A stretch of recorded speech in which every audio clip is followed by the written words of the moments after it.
तो बच्चों आज की क्लास में हम डिस्कस करने वाले हैं कनेक्टिव टिश्यू का एक बहुत ही इम्पोर्टेंट चैप्टर, इम्पोर्टेंट टॉपिक है जिसको बोलेंगे स्केलेटन कनेक्टिव टिश्यू। क्या बोलेंगे? Skeleton connective tissue. अब सवाल है कि स्केलेटन से क्या तात्पर्य है, स्केलेटन टिश्यू का क्या मतलब? आपको जैसे पता है कि कनेक्टिव टिश्यू में तीन चीज बहुत ही इंपॉर्टेंट है। क्या क्या चीज? Cell, fibre and matrix. तीन चीज इंपॉर्टेंट है, सेल, मैट्रिक्स और मैट्रिक्स, राइट? तो कहा कि जो कनेक्टिव टिश्यू जो स्केलेटन का टाइप है, स्केलेटन है, इसका मैट्रिक्स कैसा होगा? सॉलिड। इसका मैट्रिक्स कैसा होगा? सॉलिड होगा। हम इसी को एक्स्ट्रा सेलुलर ग्राउंड सब्सटेंस भी कहते हैं। क्या बोलते हैं इसको? Extra cellular ground substance, right. अब कहा कि जिस कनेक्टिव टिश्यू का मैट्रिक्स सॉलिड होगा उसको हम बोलेंगे स्केलेटन कनेक्टिव टिश्यू, राइट? अब कहा कि स्केलेटन कनेक्टिव टिश्यू जो जिसे हम सपोर्टिंग कनेक्टिव टिश्यू भी कहते हैं, उसका काम क्या है? उसका काम है हमारे बॉडी का जो एंडोस्केलेटन है। क्या है? एंडोस्केलेटन। जो अंदर में जो हमारा फ्रेमवर्क है, इंटरनल फ्रेमवर्क, उसको बनाएगा स्केलेटन कनेक्टिव टिश्यू, राइट?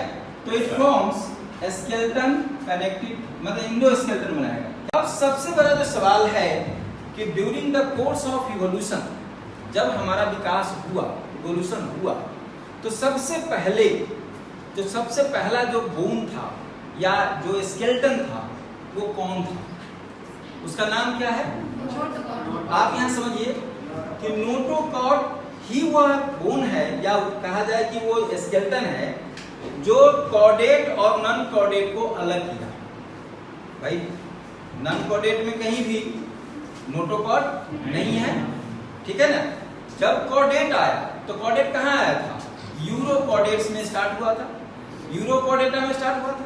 और यूरोकॉर्डेटा में टेल रीजन में पहली बार नोटोकॉर्ड आया और डिसअपियर हो गया टेल। फिर सिफेलोपोडेटा में आया जो टेल से लेकर के और हेड तक आया। तो फर्स्ट जो स्केलेटन टिश्यू का निर्माण हुआ पूरी दुनिया में, सबसे पहले जो इवॉल्व हुआ वो है हमारा नोटोकॉर्ड। हम लिखेंगे इसमें कि notochord is the first skeleton connective tissue, right? अब सवाल है कि कनेक्टिव टिश्यू जो स्केलेटन कनेक्टिव टिश्यू है या दो प्रकार के हैं। कितने प्रकार के हैं? दो प्रकार के, टू टाइप्स है, कार्टिलेज है और बोन। आपको बताएं जो सॉफ्ट पार्ट है, तो बहुत ही सॉफ्ट पार्ट है, वह कनेक्टिव टिश्यू, उसको बोलते हैं कार्टिलेज। और यही जब ऑसिफिकेशन होगा, कैल्शियम का डिपोजिशन होगा और जमा होते होते जब हार्ड बन जाएगा, जब ये हार्डेस्ट पार्ट बनेगा, हार्ड बनेगा, तो इसको क्या बोलेंगे हम? बोन। तो इसका मतलब टू टाइप्स हो गया, एक हो गया कार्टिलेज और दूसरा हो गया बोन। अब हम इसको एक एक करके पूरी जानकारी लेते हैं। पहली चीज है कि कार्टिलेज का जो कवरिंग वाला पार्ट है, जो कवर करता है, उसको क्या बोलते हैं हम? Periosteum, sorry perichondrium. This is the part perichondrium. Perichondrium कैसा होगा? थिन होगा, डेंस और फाइब्रस होगा, मेम्ब्रेन के साथ होगा और ब्लड वेस्कुलर सिस्टम इसके साथ होगा। इसका पूरा नाम लिखते हैं ब्लड वेस्कुलर सिस्टम। यहाँ पर भरपूर मात्रा में ब्लड आर्टरीज, कैपिलरीज गया होगा, ठीक है? दूसरा, यहाँ पर जो है बोन की सराउंडिंग को क्या बोलेंगे? इसको पेरिओस्टियम बोलेंगे। और ये पेरिओस्टियम कैसा है? ये थिक है, टफ है और ये व्हाइट फाइब्रस का बना होगा। दूसरा, यहाँ भी ब्लड वेस्कुलर सिस्टम होगा और इसके अंदर में जो सेल होगा उसको बोलेंगे ऑस्टियोब्लास्ट सेल। ध्यान दीजिएगा, पेरिओस्टियम में क्या है? Osteoblast cell. और यही ऑस्टियोब्लास्ट सेल बोन सेल बनाएगा।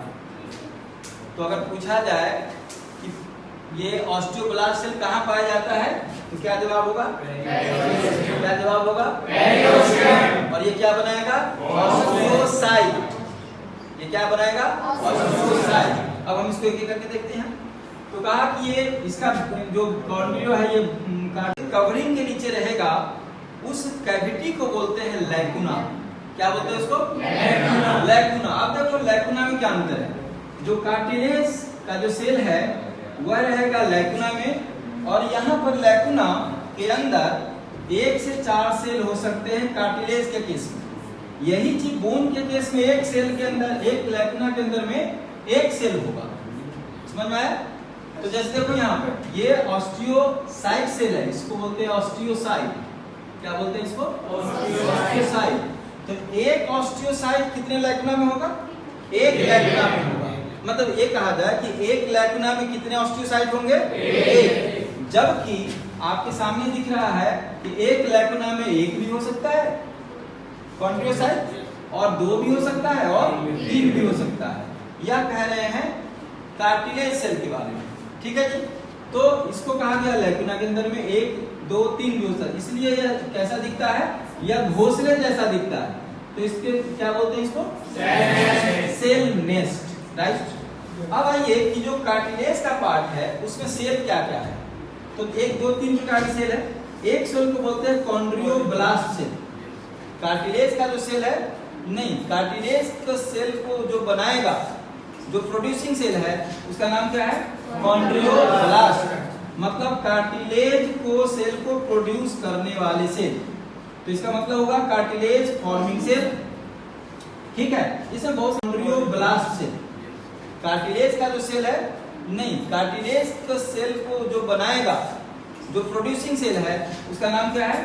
कॉन्ड्रियोब्लास्ट। मतलब कार्टिलेज को सेल को प्रोड्यूस करने वाले सेल। तो इसका मतलब होगा कार्टिलेज फॉर्मिंग सेल। ठीक है। इसमें बहुत सारे फिलोपोडिया होगा, कैनालिकुली नहीं होगा। अब आइए बोन का जो सेल है उसको बोलेंगे पहले ऑस्टियोब्लास्ट सेल। मतलब बोन सेल फॉर्मिंग, ऑस्टियोसाइट को बनाने वाले सेल बोन फॉर्मिंग सेल। ठीक हो गया। और ये बनाएंगे, इसके अंदर में 2 चीज बनेगा, एक बोन सेल, बोन मैट्रिक्स, और ऑस्टियोसाइट सेल बनेगा। ठीक है। अब यही पे मैंने बताया आपको कि ये जो ऑस्टियोब्लास्ट सेल है यह लैकुना में नहीं पाया जाएगा। ध्यान दीजिएगा, जो ऑस्टियोब्लास्ट सेल है वह लैकुना में नहीं पाया जाएगा। लिखा नॉट फाउंड इन लैकुना, तो पाया कहाँ जाएगा? कहाँ पाया जाएगा? यस, पेरिऑस्टियम में पाया जाएगा। ठीक है। तो अभी हम इतना रखते हैं, फिर आगे की बात करते हैं। Okay, thank you.